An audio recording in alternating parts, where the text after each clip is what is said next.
अभिजीत के डायरेक्टली या इनडायरेक्टली ये पॉलिटिक्स में घुसने की कोशिश कर रहे हैं। पिछले कई सालों में जिसने इस सरकार के खिलाफ कुछ बोला है, उनके ऊपर केसेस किए गए, उनको अरेस्ट किया गया है। उसकी वजह से मुझे कहीं ना कहीं लगता है कि शायद मुझे भी अरेस्ट किया जाएगा।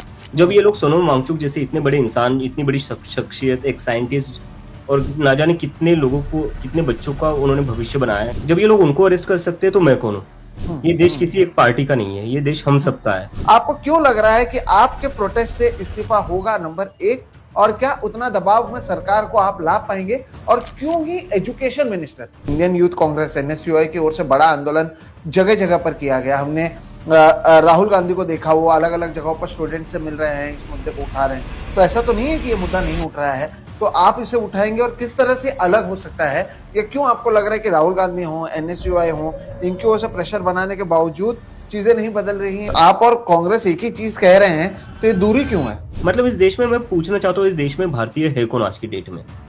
अगर आप जैसे पत्रकार पाकिस्तानी है, मेरे जैसा बंदा जो पॉलिटिकल ओपिनियन रखता है वो पाकिस्तानी है, अगर इस देश का अपोजिशन जो लड़ रहा है वो पाकिस्तानी है, अगर सीबीएसई नीट में जो बच्चे आवाज उठा रहे हैं वो पाकिस्तानी है, तो भारतीय है कौन? बस आईटी सेल वाले? महात्मा गांधी, बाबा साहेब अम्बेडकर, भगत सिंह और पंडित जवाहरलाल नेहरू। तो क्या पंडित जवाहरलाल नेहरू, जिसे नरेंद्र मोदी दिन रात बदनाम करते हैं, क्या एक ऑलिव ब्रांच देने की कोशिश की तो नहीं आपने कि कांग्रेस को भी, कि भाई देखिए मैं आपके भी आइडियोलॉजी का समर्थन करता हूं और साथ में महात्मा गांधी और बाकी तो हैं ही, आपके पास 22 मिलियन फॉलोवर्स हैं इंस्टाग्राम पर, लेकिन केवल 8 लाख लोगों ने साइन किया है जब आपने धर्मेंद्र प्रधान के इस मुद्दे को उठाया। तो जब आप वापस आ रहे हैं, are you coming for good, या फिर ऐसा तो नहीं कि कुछ समय के लिए आके आप वापस जाओगे?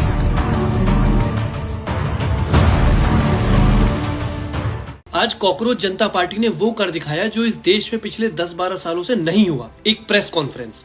और प्रेस कॉन्फ्रेंस में पूछा जा रहा है कि कॉकरोच जनता पार्टी को कौन फंड कर रहा है, हमारे साथ कौन से पॉलिटिकल पार्टी इन्वॉल्व है, क्या ये पार्टी चुनाव लड़ेगी, इसके पीछे जो लोग हैं उनमें से कुछ विदेश में बैठे हैं वो वापस क्यों नहीं आ रहे, सब पूछा जा रहा है। लेकिन एक सवाल नहीं पूछा जा रहा, जो कि है कि धर्मेंद्र प्रधान, हमारे एजुकेशन मिनिस्टर, रिजाइन क्यों नहीं कर रहे? नीट का पेपर लीक हुआ, उसकी वजह से 17 बच्चों ने सुसाइड किया। सीबीएसई में इतनी बड़ी बड़ी कमियां निकल के आ रही है, इसका जिम्मेदार कौन है? धर्मेंद्र प्रधान, हमारे एजुकेशन मिनिस्टर।